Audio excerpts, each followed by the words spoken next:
Bonjour à tous, bienvenue à vous pour ce nouvel épisode des critiques de YouTube, la rubrique qui vous parle et qui vous critique des vidéos travaillées de YouTube. Aujourd'hui il va être question du dernier film fan-made sur l'univers Harry Potter, Voldemort, les origines de l'héritier. Bon, avant toute chose, il faut que je vous le dise tout de suite, fans de Harry Potter et tout ce qui y touche, vous risquez d'être remontés contre moi. Je ne dirai pas que du bien de ce film, au contraire. Je garde bien sûr en tête que cela reste un film fait par des fans avec un budget peu élevé, mais bon.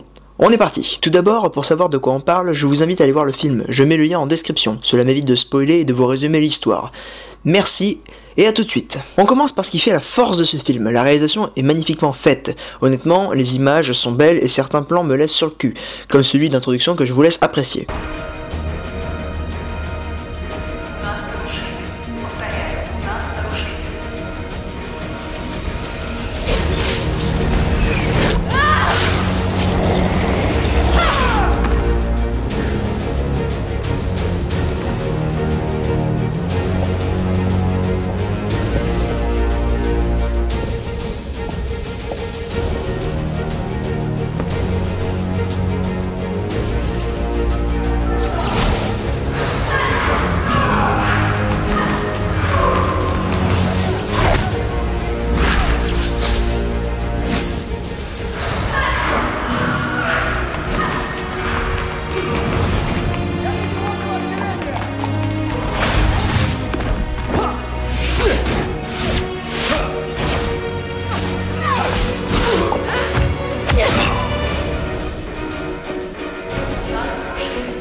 Les effets spéciaux sont assez marquants et vraiment bien foutus pour un film avec un budget si peu élevé.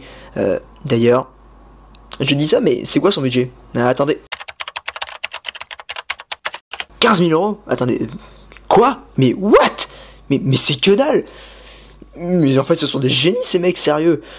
Enfin, reprenons-nous. Donc voilà, pour la beauté du geste, la réalisation et les effets spéciaux rendent l'expérience agréable. Mais certaines choses viennent gâcher le tout. On part donc pour le point négatif. Tout d'abord, et le plus chiant de tous, le doublage. Tout au long du film, je me suis posé cette question. Pourquoi les voix ne sont parfois pas collées au mouvement des lèvres? Ça a été redoublé ou quoi? Eh bien, devinez quoi, j'avais raison. Le film a été redoublé par d'autres acteurs que ceux du film. Et je ne comprends vraiment pas pourquoi ils ont fait ça.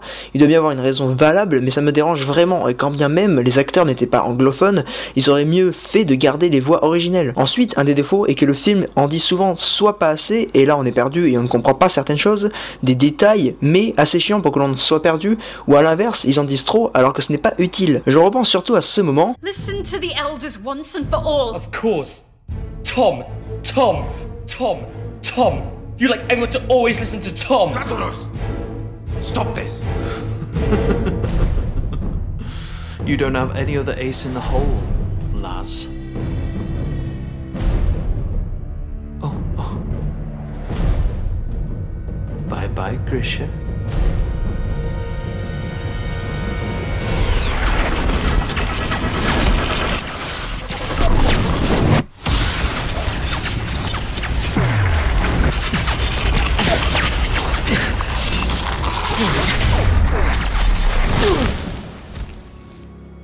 Lazarus just wanted to get my attention.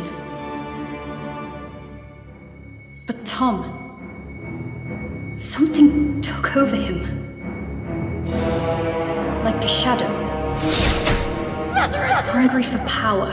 You broke his arm! Willing to do anything to punish the weaker and claim its own, unquestioned superiority. That was the end of everything. Ce n'était vraiment pas utile, un plan de caméra suffisait pour que l'on comprenne ce que le personnage ressent à ce moment. Il ne servait donc à rien de l'expliciter avec une voix off. Voilà pour cette critique qui est assez courte, mais c'est le but de ce format. Je vous remercie de l'avoir suivi et vous invite à vous abonner, à aimer la vidéo et partager, etc. Bonne fin de semaine à vous et on se retrouve pour la prochaine critique. Ciao! There will always be darkness in this world, Igor. But darkness is all that we have. How else will we remember the light?